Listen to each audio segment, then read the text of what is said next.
Hi folks, you're with Tacitus today at your pushback channel. Thank you for joining this audio live stream. In this essay, I'd like to talk about a few things, I guess, coming together here. One is the supposed effects of climate change on creating armies, new armies, fresh armies of refugees, billions of them, that all, of course, have to come to the West.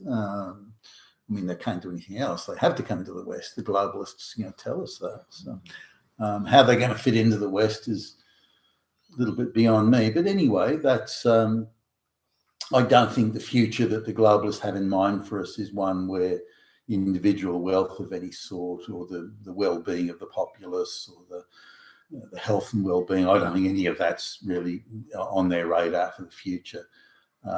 So I think moving people around en masse into different countries and jurisdictions and regions is something that they'll do and force upon us, as they already are. But I think the scale of it is going to increase quite substantially, if indeed the propaganda that we're seeing around at the moment's any indication. So they're aligning the propagandists, the globalist controlled and funded propagandists. They're aligning the issue of climate change is going to cause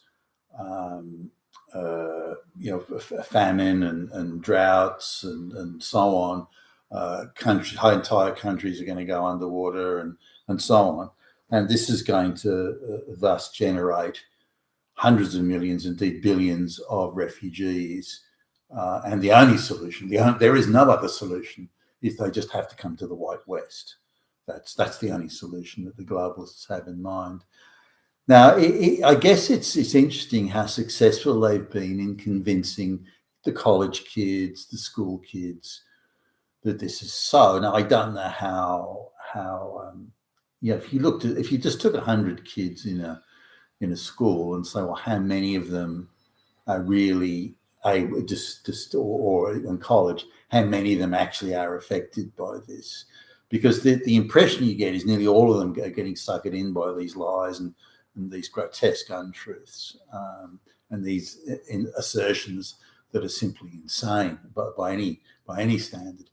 But really, if you've got 10 high schools in an area and you can get 50 kids from each high school there, and you can get them to wave placards downtown, it appears that all these kids are being deeply affected by it and just accepting it. I don't know how many of the people that are marching and placard waving for, say, climate change, how many of them are NGO employees, professional activists, globalist funded stirrers and agitators. It's hard to sort of separate exactly how many. We know that they're there, and we know that, like the January 6th type thing, that there are people inserted in there to just stir up as much trouble as they possibly can. But it appears that it just every young kid's being drawn into it. But it can't be that way. A lot of young kids are. There's no question of that. But the media, the globalist controlled media, give maximum ginning up coverage to all the climate change type marches and placard wavings and so on. So they give it a level of prominence that gives the impression that it's omnipresent. It's just everywhere. But I don't think it is. I just think they get the most prominent featuring, and they get the most vocal press, and the media really back them up, and as indeed does the globalist controlled Western body politic. This shameful, outrageous thing where the leaders, the United Nations, prime ministers and presidents were all giving that retarded Greta Thunberg girl a position, treating her like she's some sort of all-knowing fucking guru. So it just shows how much the Western body politic is controlled by this climate change globalist agenda. But more importantly, I wanted to look at this issue of the refugees. Now, there was a march, not a particularly big one, but a march not far from a university in Australia, and and I happened to be going, so I took the opportunity of playing dumb. Hey, what's this all about? And so just talking to people who were keen enough to convert me to their perverted, nonsensical, idiotic ways, and but talking about it, saying, well, what is it? Where is this climate change affecting this refugees? Because the argument is there are billions, there are hundreds of millions of refugees, soon to be billions, and this is all because of climate change. So they mention which places of the planet? Oh, everywhere. Well, and they were just coming out with talking points. They clearly had no knowledge of it. I thought, why? A couple of them were in their 30s and not too bright, by the way, but nonetheless, were they paid to be there? Why were they there? Were they unemployed? Are they government employees that have been specifically, recruited to do this, be on the bullhorns and be out ginning it all up? It just didn't make any sense that many people would be there on a work day. But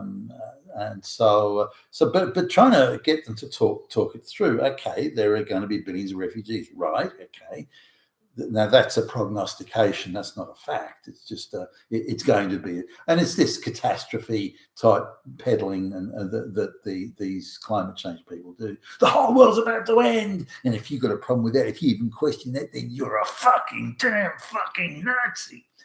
So, but trying to get them to say, okay, all right, there's going to be billions of refugees. Where will these come from? Oh, everywhere. No, really. I mean, it's not going to be everywhere. It's most of the refugees today seem to be black or brown, so it would maybe come from those countries. Africa, all of Africa's in drought. Is it? That's patently absurd. That's not true. But again, they're coming out with more talking points, if anything, to defend the original talking point rather than to logically sort of go through it. And so anyway, there's a country that was mentioned. Well, that country's in a state of civil war. They've been in civil war for 50 years, and they're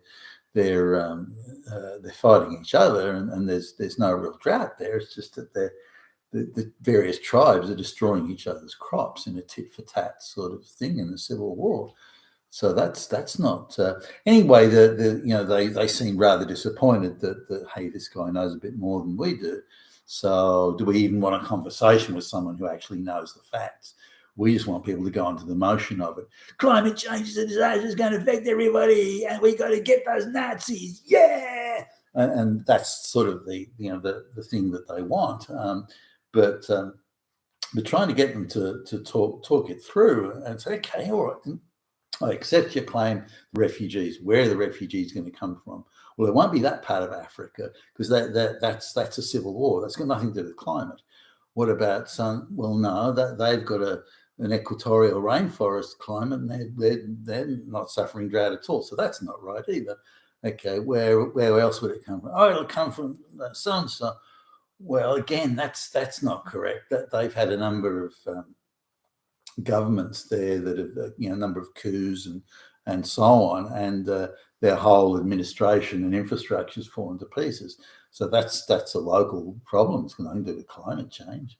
Because there's monsoons and hurricanes 100 times more than there used to be. Well, that's not true either. There's actually fewer monsoons and hurricanes, and so anyway, they quickly lose interest if you force them to go through the logic of it, then their argument falls to pieces. So they don't like that.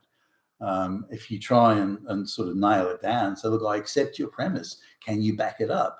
Then they become annoyed and say that you're Hitler. So really, there's no sort of convincing them, and I don't think they want to be convinced. I think they like the idea.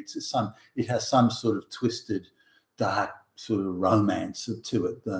This idea that the world's going to end, but they're fighting back. They're fighting back against Nazis, and they seem to believe themselves to be, quadruply virtuous. That they're fighting back against all this, and there are a few things they're weaving into it. For example, if it wasn't for capitalism, then the Industrial Revolution would never have taken place. And if that had never taken place, then there would never have been climate change. Therefore, it's the fault of the capitalists, and the capitalists just happen to be white. It is therefore white people's fault. This also puts white people on the hook for compensating everybody else, because climate change will affect everybody, and thus white people have to compensate everybody. Now, they can compensate people by giving them fuckloads of money, or they can compensate them by allowing these people, indeed encouraging them, to come to the West. So why is it that the West won't be affected by this climate change, but everywhere else will be? Why will only poor countries be affected by climate change, but rich countries won't? How does that? If the sea level goes up, then isn't everyone affected? I mean, no, only poor countries. So again, they've got this strange sort of victim mentality, and they hang on with almost desperate childlike emotionalism to the fantasy and the fairy tales that they've been told. And I think they want to. I don't think they really wanted to. Rational people will go, hey, I didn't know that Sudan's in civil war. I didn't know that. I thought it was climate change that affected them, or at least that's what I was told. But thanks for pointing that out, Billy Bob. That this is because of the civil wars and constant civil wars in South Sudan. And I really appreciate you bringing that to my attention, Billy Bob. And you know what? Since you said that, I actually got online and I did some research of my own. And so, but they don't do that. It's a stiff, fanatical resistance against any facts that may sort of alter, dilute, or indeed prove wrong the insane fairy tale they're hanging on to. Another thing that was interesting talking to these people is they pretend as if every news outlet is against them, every government department is against them, the United Nations is against everybody everywhere is against them. They are just the select few, bravely and courageously fighting back against the man, fighting back against Nazis, and Nazis are everywhere. There is not a single news outlet. There's not a single documentary. There's nothing that supports them in their quest to stop this climate change from happening. Nobody is helping them. Nobody is supporting them. And they are alone, fighting back against those Nazis. Now, the insanity of that's almost beyond belief. What about Greta Thunberg? Yeah. And so they then do full circle and say, well, okay, some of these news outlets, they are supportive. They do give us a lot of airtime. They give us soft interviews. They do. But climate change isn't stopping. So because of that, they're being deceitful and they're giving lip service without actually helping us make genuine change. All right, then let's explore that then. What is this genuine change that you want? Well, that all capitalism stops, that all right, then, well, fine. Will you give up your mobile phone? Will you give up electricity in your home? Will you give up having food at the supermarket? Will you give up having advanced medical care? Will you give up all of those things in support of climate? Oh, no. Other people have to give that up, not me. Well, if you want the climate change to stop and you say that capitalism and all this sort of stuff's the problem, then surely you'd want that all to stop. And in order to stop, it means you'll have to give up things. But then you're giving things up in order to save the planet. Isn't that what you want? No.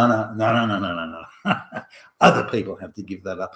And that seems to be the case, even with people who support mass migration, fully supporting it while they live in their $10 million houses in very nice, clean, quiet suburbs.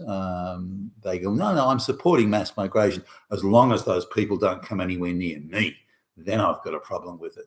But, they're peasants from the third world. They can't afford $10 million for a house. So they're not going to be my problem. They're going to be someone else's problem. Okay. So this is really the thing. And these people are beyond convincing and don't want to be convinced. And again, there's a professional agitator class that are being well paid. As I think I've pointed out a number of videos that it's the people who are supporting and implementing and enabling the globalist project today who are the best paid people in our economy.